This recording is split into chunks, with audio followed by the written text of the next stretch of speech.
La seule chose que je regrette sur Rock en scène, c'est que ça a été la malhonnêteté de la revente de Rock en scène. De nous dire qu'on ne voulait pas nous revendre parce qu'on était Grand Méchant ou parce qu'on était Live Nation, et de se revendre à quelqu'un qui est 100% privé et qui potentiellement se revend à un autre américain qui s'appelle l'AEG, voilà, je pense que c'est juste prendre les gens pour des imbéciles. Voilà, je pense que tout ce qui a été fait, tout ce qui a été dit et toute la polémique qu'il y a pu y avoir, elle a été, voilà, pour moi je pense qu'elle a été mise en place dans un simple but, c'est de ne pas perdre une valorisation et ça a été plus de la destruction d'un projet qu'autre chose.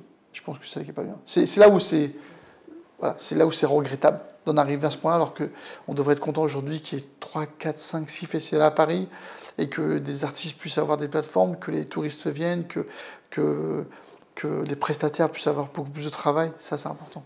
Je n'ai pas l'impression de croire que les gens savaient qu'il y avait une société derrière une association. Tout ce qui a été fait autour depuis le début jusqu'à la fin de la vote en Rock en scène, pour moi, c'est quelque chose qui n'a pas été honnête et qui n'est pas bien.